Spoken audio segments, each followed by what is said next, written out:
निर्णय ले लिया है मैंने कि आज अभी और इस क्षण से हम कौरवों के पक्ष का त्याग कर रहे हैं।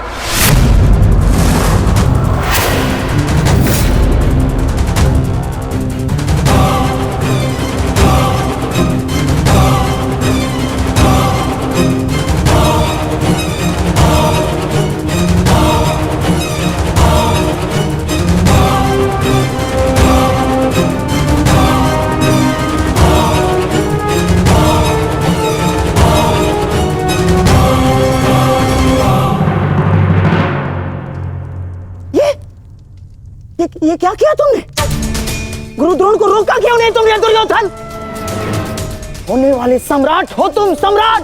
तुम्हारी सेना का एक एक महारथी ये तुम्हारे विरुद्ध जाएगा तो युद्ध में विजय कैसे पाओगे तुम?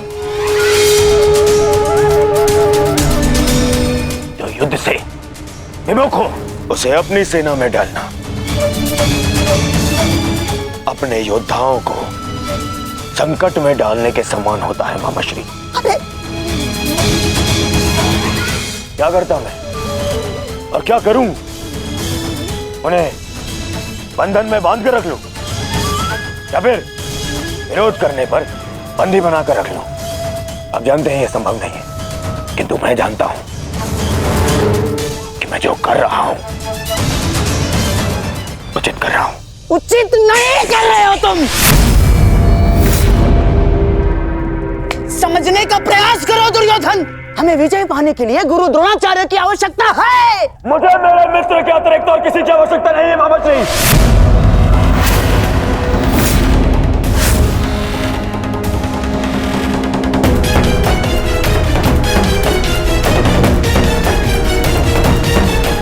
आओ सेनापति कर्ण, तुम्हारा स्वागत है। बताओ हम सबको कल के लिए हमारी क्या व्यू रचना रहेगी? मित्र, गांधार नरेश उचित कह रहे हैं। इस युद्ध को जीतने के लिए हमें गुरु द्रोण की आवश्यकता है। हाँ, देखो समझाओ इसे, समझाओ इसे। व्यू रचने में उनसे अधिक श्रेष्ठ और कोई नहीं, और पितामह के पश्चात केवल गुरु द्रोण हैं जो सभी पांडवों की दुर्बलता जानते हैं। इसलिए उनका हमारे पक्ष में होना बहुत आवश्यक है मित्र। और मैं तुम्हारी सुरक्षा के लिए सदैव तत्पर रहूंगा मित्र, ये मेरा वचन है। परंतु कर्ण, अब क्या किया जाए? गुरु द्रोण को कैसे मनाया जाएगा युद्ध के लिए?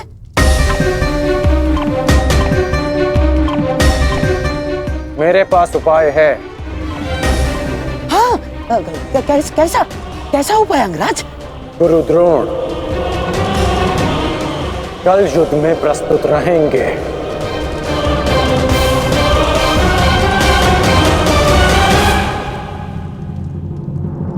पिताश्री, आप चाहते हैं ना कि मैं युद्ध भूमि में ना जाऊं, तो ठीक।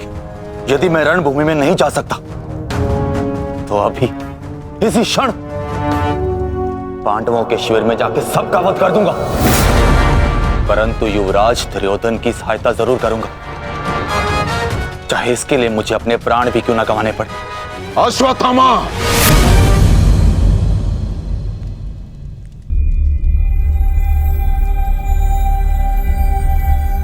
बात को समझने का प्रयत्न करो। तुम दुर्योधन की कोई मदद नहीं कर सकते, उल्टे तुम अपने प्राण संकट में डाल लोगे। और इसी कारण मैं नहीं चाहता कि तुम इस युद्ध में भाग लो, क्योंकि मैं तुम्हें इस प्रकार खोना नहीं चाहता। अब मैं कोई बालक नहीं हूं पिताश्री, अपने निर्णय स्वयं लेना चाहता और ऐसा करने में मैं सक्षम भी हूं। प्रणिपात।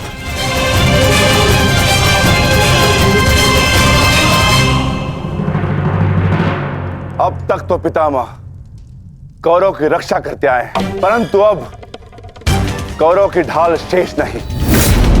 मैं विकोदर भीम उन पापियों का नाश करना आरंभ कर दूंगा। कौरव का नाश करने की प्रतिज्ञा पूर्ण करने का अब समय आ गया है। हाँ भ्राताश्री, जिसकी प्रतीक्षा थी वो समय आ गया। सूर्य उदय होते ही हम सभी इस युद्ध की समाप्ति का आरंभ करेंगे।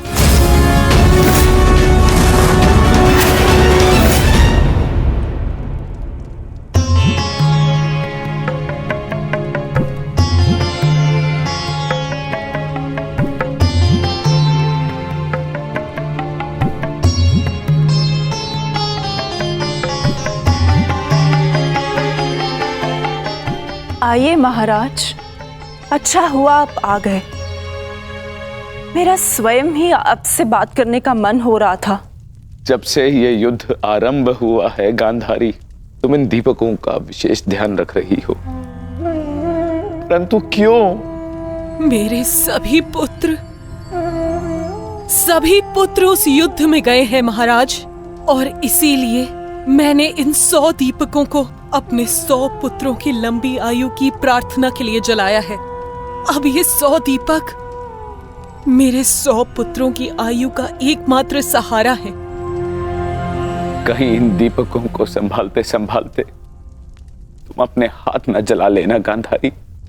नहीं महाराज, जब एक माता अपने शिशु को जन्म देती है तो उसे अपने आप ही ज्ञात होता है कि उसका शिशु क्यों रो रहा है। एक पुत्र को कभी अपनी माता को अपने रुदन का कारण बताने की आवश्यकता नहीं होती। इसी प्रकार मुझे इस बात का अनुमान हो जाता है कि इनमें से किस दीपक को तेल की आवश्यकता है और किसे नहीं, और इसके लिए मुझे नेत्रों की आवश्यकता नहीं है।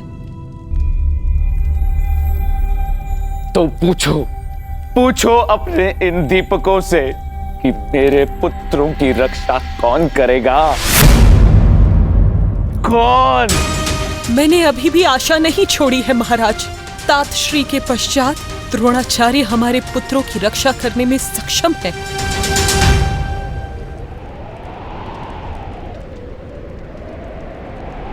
गुरुद्रोण बाहर आइए, शीघ्र बाहर आइए।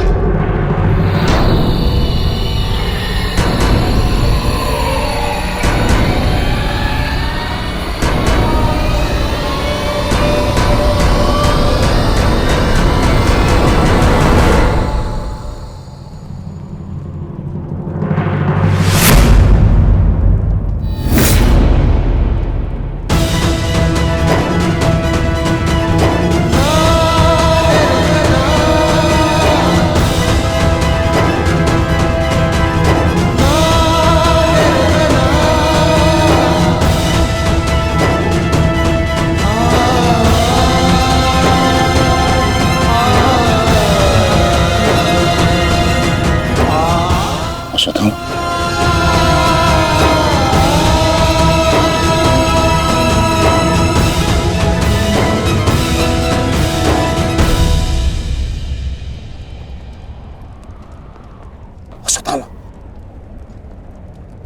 अश्वत्थामा,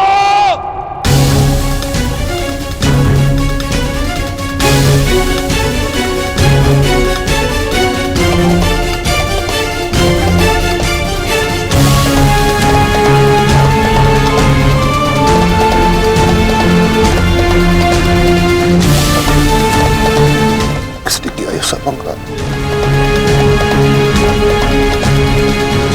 उत्तर दो मुझे, किसने किया? पांडव।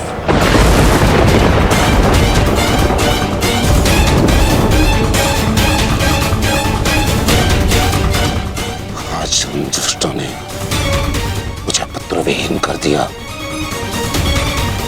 युद्ध की घोषणा करो, मैं उनके संपूर्ण वंश को एक साथ समाप्त कर दूंगा। अंगराज,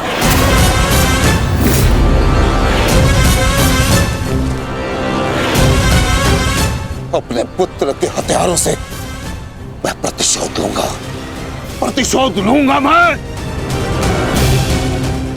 पांडवों का अंत कर दूंगा, समूल नष्ट कर दूंगा उन्हें।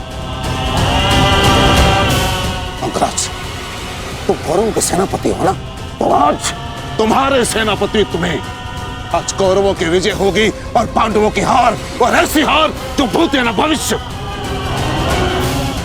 आज के सूर्योदय के साथ मैं पांडवों के जीवन का सूर्यास्त कर दूंगा। चलो मेरे साथ।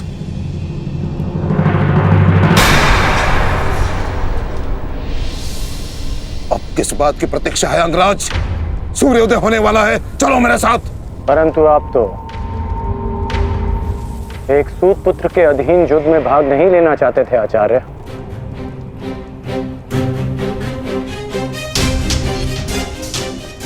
परंतु यह समय स्पष्टीकरण देने का नहीं अंगराज, यह समय है स्पष्ट प्रहार करने का, केवल और केवल आक्रमण करने का। तो यह समय भयभीत होने का भी नहीं है।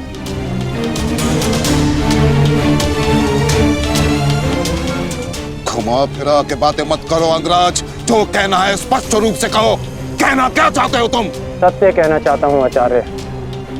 आपने ये युद्ध मेरे सूत पुत्र होने के कारण नहीं छोड़ा था।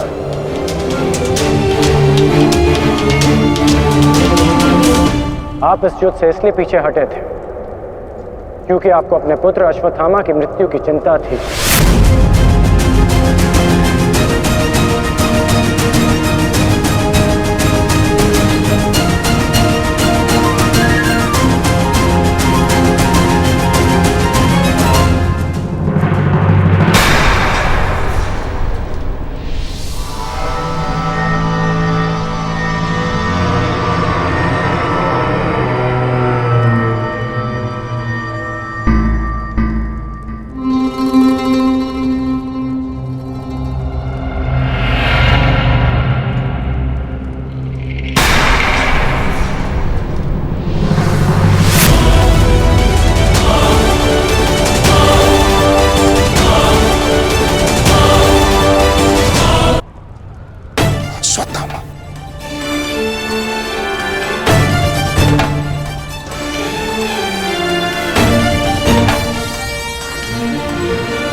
साथ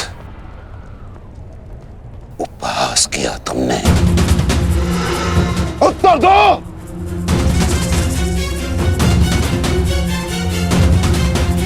मैं क्षमा चाहता हूं आचार्य, परंतु मैंने ये सब आपका उपहास उड़ाने के लिए नहीं, आपको सत्य का आभास कराने के लिए किया है।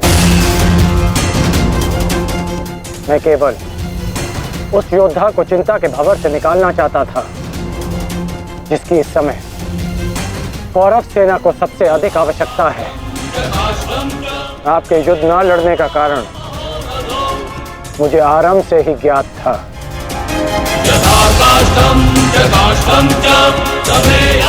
पुत्र खो देने की पीड़ा से मैं भली भांति अवगत हूं, परंतु इसका अर्थ ये नहीं कि एक योद्धा अपना कर्तव्य निभाना भूल जाए। जो आक्रोश आपने अभी दिखाया, यदि वही आक्रोश आप युद्ध भूमि में रखेंगे तो ये मेरा विश्वास है कि आप कौरव सेना और अपने पुत्र को सदैव सुरक्षित रख पाएंगे।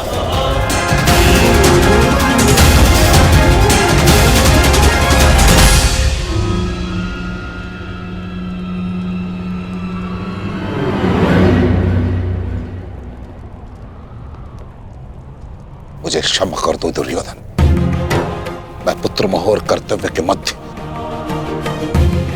उलझ गया था, बहुत कुछ भूल गया था। क्षमा कर दो मुझे।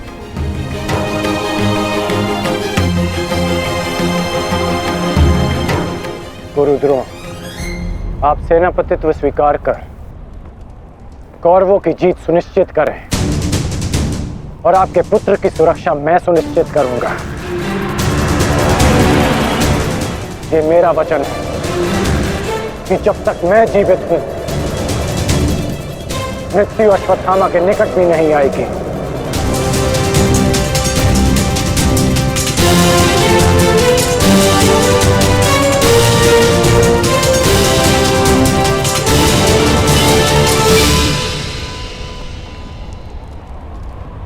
आपको इस प्रकार कष्ट देने के लिए मैं आपसे क्षमा चाहता हूं पिताश्री, किंतु आपका पुत्र और एक शिष्य होने के नाते मैं आपको अपयश का भागी होने से बचाना चाहता हूं।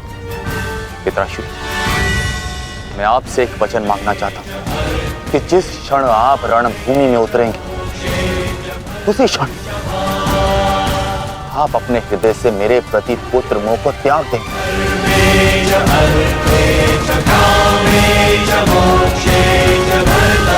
और पूर्ण रूप से युद्ध को समर्पित हो जाएंगे। वचन दीजिए पिताश्री, मुझे वचन दीजिए।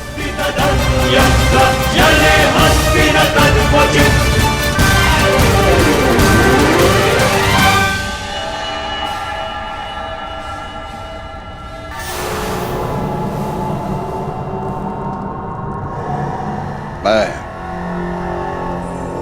वचन देता हूं,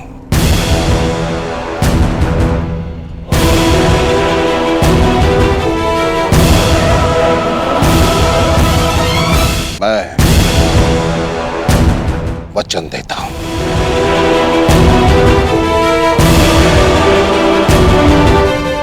सूर्योदय होने वाला है, आओ युद्ध की तैयारियां करें। मुझे गर्व है कि मैं सेनापति द्रोणाचार्य के ध्वज के नीचे युद्ध करूंगा।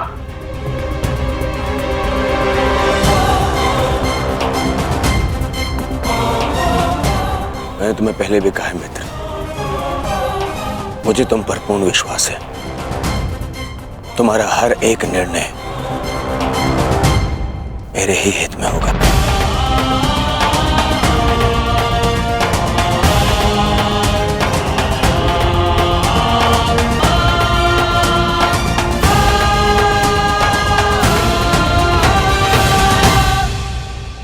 अद्भुत अंगराज, अद्भुत! आप तो कुशल नीतिकार निकले। नहीं, मेरा मित्र नीतिकार नहीं है, वो तो एक कुशल संचालक है, एक कुशल सेनापति है। कर्ण, मैं आज बहुत प्रसन्न हूं और गर्व का अनुभव कर रहा हूं कि तुम मेरी ओर से युद्ध लड़ रहे हो।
पार्थ, आज तुम्हारा मन, तुम्हारी दृष्टि में तुम्हारा लक्ष्य स्पष्ट होना चाहिए, तुम्हारा मन शांत होना चाहिए और दृष्टि केंद्रित।